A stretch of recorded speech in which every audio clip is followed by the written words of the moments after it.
So hello guys, ಎಲ್ರಿಗೂ ನಮಸ್ಕಾರ. So CA exam ಅಂದ ತಕ್ಷಣ ನಮಗೆಲ್ಲರಿಗೂ ಒಂದು ಟೆನ್ಷನ್ ಇದ್ದೇ ಇರುತ್ತೆ, ಅದು ಎಕ್ಸಾಮ್ಲಿ ಪೇಪರ್ನ ಯಾವ ಥರ ಪ್ರೆಸೆಂಟೇಷನ್ ಮಾಡಬೇಕು ಅಂತ.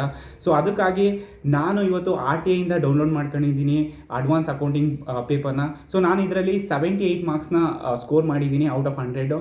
ಸೊ ಅದರಲ್ಲಿ 30 ಮಾರ್ಕ್ಸ್ ಬಂದು MCQ ಇಂದ ಔಟ್ ಆಫ್ ಔಟ್ ತೊಗೊಂಡಿದ್ದೀನಿ, ಇನ್ನು 48 ಮಾರ್ಕ್ಸ್ ಬಂದು ಡಿಸ್ಕ್ರಿಪ್ಷನ್ ಪೇಪರಲ್ಲಿ ತೊಗೊಂಡಿದ್ದೀನಿ. ಅಡ್ವಾನ್ಸ್ ಅಕೌಂಟಿಂಗ್ ಪೇಪರ್ನ ನಾನು ಯಾವ ಥರ ಅಟೆಂಡ್ ಮಾಡಿದೆ ಅಂತ ಹೇಳ್ತೀನಿ. ಯೂಶಲಿ ನಮಗೆ 3 hours 15 minutes ಟೈಮ್ ಇರುತ್ತೆ. ಸೊ 15 minutes ಆದಮೇಲೆ ನಮಗೆ ಆನ್ಸರ್ ಶೀಟ್ ಕೊಡ್ತಾರೆ. ಬಟ್ ಅದಕ್ಕೂ ಮೊದಲು ನಾವು out of 6 question 5 question attend ಮಾಡಬೇಕಾಗಿರುತ್ತೆ. ಫಸ್ಟ್ ಒನ್ ಬಂದು ಕಂಪಲ್ಸರಿ ಕ್ವಶನು. ಸೊ ಅದು ಇನ್ನು ಮಿಕ್ಕಿರೋ 5 ಕ್ವಶನಲ್ಲಿ ಒಂದು ಕ್ವಶನ್ ಎಲಿಮಿನೇಟ್ ಮಾಡೋದು. ಸೊ ಆ ಒಂದು ಕ್ವಶನ್ ಎಲಿಮಿನೇಟ್ ಮಾಡೋದು ಈ 15 minutesಲ್ಲಿ ನಾನು ಮಾಡಿದೆ. ಅದಾದಮೇಲೆ ಮತ್ತೊಂದು ಕ್ವಶನ್ ಏನಂದರೆ MCQನ ಫಸ್ಟಲ್ಲಿ ಅಟೆಂಡ್ ಮಾಡಬೇಕಾ ಅಥವಾ ಎಕ್ಸಾಮ್ ಲಾಸ್ಟಲ್ಲಿ ಅಟೆಂಡ್ ಮಾಡಬೇಕಾ ಅಥವಾ ಇನ್ ಬಿಟ್ವೀನ್ ಮಾಡಬೇಕಾ ಅನ್ನೋದು. ಸೊ ಒಬ್ಬೊಬ್ರದ್ದು ಒಂದೊಂದು ಸ್ಟ್ರಾಟಜಿ ಇರುತ್ತೆ. ನಾನು ಇನ್ ಬಿಟ್ವೀನ್ ಮಾಡಿದೆ, ಅಂದರೆ ಫಸ್ಟ್ 1 hour ಡಿಸ್ಕ್ರಿಪ್ಷನ್ ಕ್ವಶನ್ ಬರೆದೆ, ದೆನ್ ಅದಾದಮೇಲೆ MCQ 40 minutes ತೊಗೊಂಡೆ, ದೆನ್ ರಿಮೈನಿಂಗ್ ಅವರ್ಸಲ್ಲಿ ಮತ್ತೆ ಡಿಸ್ಕ್ರಿಪ್ಷನ್ ಪೇಪರ್ನ ಅಟೆಂಡ್ ಮಾಡಿದೆ. ಫೌಂಡೇಶನ್ ರೂಟಿಂದ ಬಂದಿರೋಂಥ ಸ್ಟೂಡೆಂಟ್ಸ್ಗೆ ಒಂದು ಐಡಿಯಾ ಇರುತ್ತೆ ಯಾವ ಥರ ಎಕ್ಸಾಮ್ನ ಫೇಸ್ ಮಾಡಬೇಕು ಅಂತ.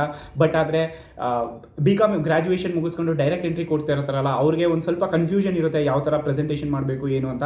ಸೊ ನಾವು ಈ ಒಂದು ವಿಡಿಯೋದಲ್ಲಿ ನೋಡ್ಕೊಂಡು ಹೋಗೋಣ ನಾನು ಯಾವ ಥರ ಬರೆದಿದ್ದೀನಿ ಅಂತ. ಸೊ ಫಸ್ಟ್ ಕ್ವಶನು ನೀವು ನೋಡ್ಬೋದು. ಮೇಯ್ನ್ ಇಂಪಾರ್ಟೆಂಟ್ ಏನಪ್ಪ ಅಂದರೆ ಕ್ವಶನ್ ನಂಬರ್ನ ಮಿಡಲ್ ಆಫ್ ದ ಪೇಜಲ್ಲಿ ಫ್ರಂಟಲ್ಲಿ ಟಾಪ್ ಆಫ್ ದ ಪೇಜಲ್ಲಿ ಬರೀಬೇಕು. ಆ್ಯಂಡ್ ನೀವು ಪ್ರತಿಯೊಂದು ಕ್ವಶನ್ ಆದಮೇಲೆ ಹೊಸ ಕ್ವಶನ್ ಅಟೆಂಡ್ ಮಾಡಬೇಕಾದ್ರೆ ಫ್ರೆಶ್ ಪೇಜನ್ನ ತಗೊಳ್ಳಿ, ಫ್ರೆಶ್ ಪೇಜಲ್ಲಿ ಬರೀರಿ. ಇನ್ನೊಂದೇನಪ್ಪ ಅಂದರೆ, ಸೊ ನೀವು ಫಸ್ಟ್ ಕ್ವಶನ್ ನೋಡ್ಬೋದು, ತುಂಬ ಜರ್ನಲ್ ಎಂಟ್ರೀಸ್ ಇರುತ್ತೆ. ಸೊ ಎಲ್ಲದಕ್ಕೂ ನರೇಷನ್ ಬರ್ಕೊಳ್ತಾ ಕೂರೋದ್ರಿಂದ ಟೈಮ್ ತುಂಬ ಕನ್ಸ್ಯೂಮ್ ಆಗುತ್ತೆ. ಸೊ ಅದಕ್ಕೋಸ್ಕರ ನಾನು ಬ್ಲ್ಯಾಂಕ್ ಬಿಟ್ಟಿದ್ದೀನಿ, ಕೊನೆಯಲ್ಲಿ ಟೈಮ್ ಇದ್ದರೆ ಬರೆಯೋಣ ಅಂತ. ದೆನ್ ಅದಾದಮೇಲೆ ಸೊ ಈವನ್ ನಾನು ಆದರೆ ಕೊನೆಯಲ್ಲಿ ಬರೆಯೋಕ್ಕಾಗಲಿಲ್ಲ, ಆದರೂ ಕೂಡ ನಾನು 13.5 ಬಂದಿದೆ, ಔಟ್ ಆಫ್ 14 ಮಾರ್ಕ್ಸ್ ಕೊಟ್ಟಿದ್ದಾರೆ. ಸೊ ಅದರಿಂದ ನಾನು ಹೇಳ್ತೀನಿ ಅಂದರೆ ಎಂಟ್ರೀಸ್ ಮತ್ತು ನಂಬರ್ ಅಷ್ಟೇ ಮ್ಯಾಟರ್ ಆಗೋದು. ದೆನ್ ನೆಕ್ಸ್ಟ್ ಕ್ವಶನ್ 6 ನೋಡ್ಬೋದು. ಇದು P&L financial statement profit and loss ಅಕೌಂಟಿಂದ ಬಂದಿರೋದು. ತುಂಬ ಈಸಿಯಾಗಿತ್ತು ಕ್ವಶನು. ನೆಕ್ಸ್ಟ್ ನೋಡ್ಬೋದು, ಇದು ಬೈಬ್ಯಾಕ್ ಆಫ್ ಶೇರ್ಸು ಇಂದ ಬಂದಿರೋದು. ನೆಕ್ಸ್ಟು ನೀವು ನೋಡ್ಬೋದು, ಇದರಲ್ಲಿ 3.5 ಮಾರ್ಕ್ಸ್ ಬಂದಿದೆ. ದೆನ್ ಅದಾದಮೇಲೆ ಇಂದ ಬುಕ್ಸ್ ಆಫ್ ಇಂಡಿಪೆಂಡೆಂಟ್, ಇದು ಬ್ರಾಂಚ್ ಅಕೌಂಟಿಂದ ಬಂದಿದೆ. ನೆಕ್ಸ್ಟು ಕ್ವಶನ್ 6ಅಲ್ಲೇ ABC 3 ಕ್ವಶನು ಕೂಡ ಇದಕ್ಕೆ ನೋಡಿ 6 ಔಟ್ ಆಫ್ 6 ಬಂದಿದೆ.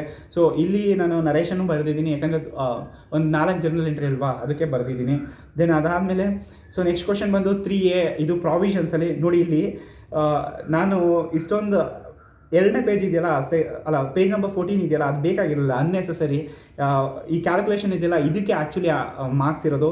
ಸೊ ಪ್ರಾವಿಷನ್ನ ಕ್ಯಾಲ್ಕುಲೇಟ್ ಮಾಡಬೇಕಾಗಿತ್ತು, ಬಟ್ ನಾನು ಆಸ್ ಪರ್ ES 29 ಇದೆಲ್ಲ ಬೇಕಾಗಿರಲಿಲ್ಲ. ನೀವು ಸುಮ್ಮನೆ ಅನ್ನೆಸೆಸರಿ ಕಂಟೆಂಟ್ನೆಲ್ಲ ಬರೆಯೋಕ್ಕೆ ಹೋಗ್ಬೇಡಿ, ಯಾಕಂದರೆ ಅದು ತುಂಬ ಟೈಮ್ ಕನ್ಸ್ಯೂಮ್ ಮಾಡುತ್ತೆ. ಆ ಥರ ಎಲ್ಲ ಬರೆಯೋಕ್ಕೆ ಹೋಗ್ಬೇಡಿ. ಏನು ಅದಾದಮೇಲೆ ನೀವು ನೋಡ್ಬೋದು 7 ಮಾರ್ಕ್ಸ್ ಬಂದಿದೆ ಇದಕ್ಕೆ. 3Bಲಿ cash flow statement next question attend ಮಾಡಿದ್ದೀನಿ. ಸೊ ಎಲ್ಲವೂ ಕೂಡ ಕರೆಕ್ಟಾಗಿದೆ.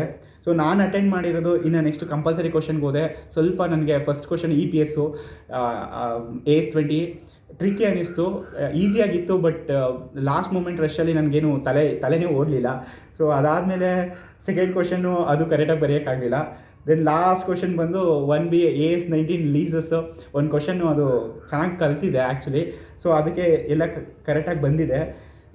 ಸೊ ನೀವು ನೋಡ್ಬೋದು, ನಾನು ಅಟೆಂಡ್ ಮಾಡಿದರೆ 3.5 ಕ್ವಶನ್ ಔಟ್ ಆಫ್ 5 ಕ್ವಶನಲ್ಲಿ.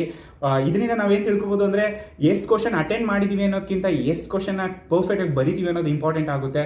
ಸೊ ಒಂದು ಸಲ ಎಕ್ಸಾಮ್ ಬರೆದಾದ್ಮೇಲೆ ನಾನು ಬರೀ ಅಟೆಂಡ್ ಮಾಡಿದರೆ 3 ಕ್ವಶನು 4 ಕ್ವಶನ್ ಆ ಥರ ಎಲ್ಲ ತಲೆ ಕೆಡಿಸ್ಕೊಳಕ್ಕೆ ಹೋಗ್ಬಿಡಿ.